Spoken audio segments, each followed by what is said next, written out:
If you subscribe to the philosophy of periodization for either running or cycling, the majority of your work should be in either heart rate zone 1 or heart rate zone 2.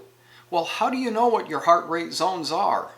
Today, I'm going to look at how to calculate your heart rate zones. Hey, I'm Rob. Please hit the subscribe button to subscribe to this channel, and if you want to hit the notification bell icon underneath the video, you'll be notified every time I post a new video. Whether you've downloaded a training plan off the internet, downloaded a Couch to 5K app to your computer, or you have a coach, a lot of this training involves using heart rate zones, so you need to know what they are. So let's look at what we have to do to get our heart rate zone. You could do things like the old 220 minus your age, and my current age is 54. My max heart rate would be 166 beats per minute using that. There's also the Maffetone method, which is 180 minus your age. That gives me 136. Now, because I've been running for more than 2 years, I can add 5 to that, which now brings me up from 136 to 141.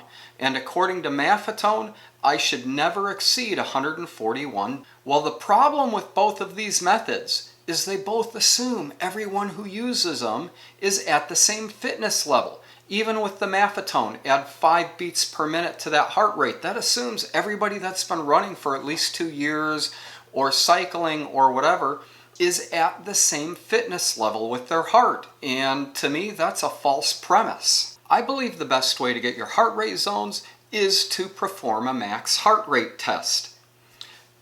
To do this, you're going to need to go out for a run. So in addition to just your running shoes, you're going to need, well, obviously running shorts, whatever else you take out on a run, you're still going to need. Plus, if you don't have one, you're going to need a heart rate monitor. Now, I have 2 different types of heart rate monitors. One is made by a company called Scosche. This is a little heart rate monitor. I can plug it in to charge it at night. This will give me about 8 hours of battery life. And I put this on my wrist and I just tighten the strap. And now on my arm, I have a very tight connection to my arm. And this uses LEDs. Another one is one made by Garmin. This one wraps around my chest and picks up the electrical impulses from my heart. This is probably the most accurate. The one I have is a few years old. They've got some updates and they now have one that works with Bluetooth as well as ANT+. But I will leave a link to both of these heart rate monitors in the show notes for you. You are going to need a watch. Now, my watch is a Garmin watch, and this watch does have a heart rate monitor on it. You can see the LEDs flashing here. And that's fine for everyday use, but I find these heart rate monitors just aren't that accurate, especially when you're running. So I prefer to use the external heart rate monitors.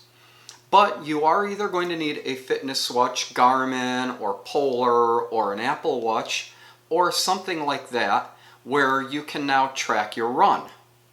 If you don't have a watch, an app like Runkeeper or Map My Run or any app of a similar type.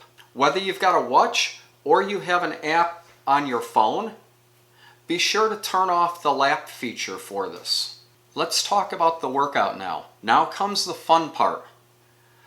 Begin by doing a 15-minute warm-up. Next, the protocol, and you're going to repeat this 4 times of 2 minutes each. You're going to run 2 minutes all out, as hard and as fast as you can. You want to elevate your heart rate, and you're going to do this 4 times. Between each time, you're going to do a 1-minute rest or recovery. You can do a light jog, you can walk, and then at the end of the minute, you're going to repeat that 2 minutes again, and you're going to do this cycle 4 times. At the end of each interval, so you get to the end of your 2 minutes of running, hit your lap button on your watch, on your app, or whatever. Then at the end of your minute, hit your lap button again and repeat this. When you're finished with all of that, then do about a 10-minute recovery, a light jog, a walk, run, whatever, just to kind of cool your body down and bring everything back down.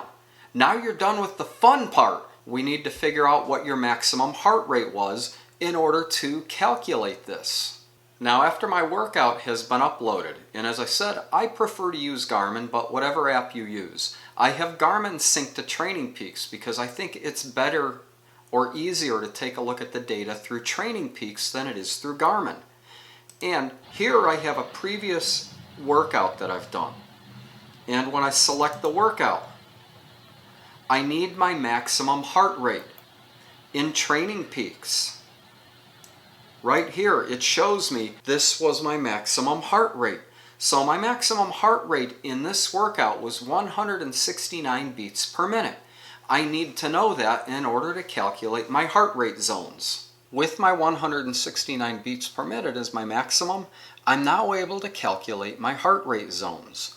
Zone 1 through Zone 5 are the standard heart rate zones. Now there are some heart rate zone philosophies that differ from these, but I'm going to stick with the standard calculations. So Zone 1 is 50 to 60, or let's say 50 to 59% of my maximum heart rate, which means that Zone 1, which is considered my recovery zone, this is a very, very, very easy zone to be in. You can have a conversation in this zone. It's easy. So my heart rate would be anywhere from 84 to 100 beats per minute. Zone 2, which is considered the aerobic zone or the endurance zone, would be 60 to 69%, which means in Zone 2 my heart rate should be between 101 and 117 beats per minute. Zone 3, which is considered my tempo zone, would be 70 to 79%, or 118 to 134 beats per minute. This is generally the zone you want to stay out of, and we'll do a video on periodization or specifically on heart rate zone training. Zone 4, this is where it gets hard. This is my threshold work.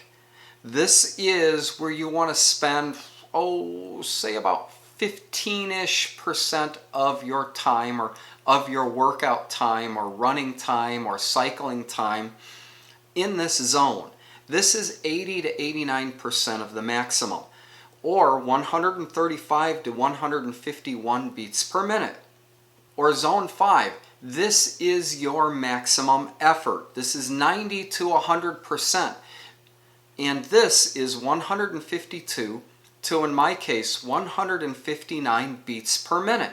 This is the maximum that I can do, and this can only be sustained for short bursts. Zone 4, I can do a mile, maybe 2 miles. I can do a 5K in Zone 4. Below that, Zone 1 and Zone 2, my training zones, I should be spending roughly 80% of my time in those zones. So now that you know your maximum heart rate and you have your heart rate zones calculated, you now have an idea of where to stay in. If you have a workout that says run 30 minutes in Zone 2, you know what your Zone 2 heart rate is. Or run in Zone 2 for 5 minutes, do 1 minute in Zone 4. You know what your Zone 4 heart rate is, or heart rate zone is, and what to shoot for. You now have an idea of what these are, and you can learn what they feel like by running in these zones. I have my watch programmed with my heart rates. I can select to run in Zone 2, and you learn what that workout feels like. You learn to run by feel, but initially you may need to have this programmed into your watch, into your phone, into whatever you're using to track your workout, so that it can tell you when you're outside of that zone. Now you can get your training and you can get it optimized, because workouts are set up to make you successful, but you have to follow the plan. You cannot just go out and run hard all the time. So my question for you today is, do you know what your heart rate zones are? Have you calculated or done something to get your heart rate zones? Or do you just use 220 minus your age? Or do you do the Maffetone method? Please leave a comment below and let me know what you do. If you found today's video useful, please hit the subscribe button. Also, please go ahead and give me a big thumbs up. Let me know that you liked today's video, and feel free to leave a comment in the comments section below the video. And also, hit the bell notification icon so you get notified every time I post a new video.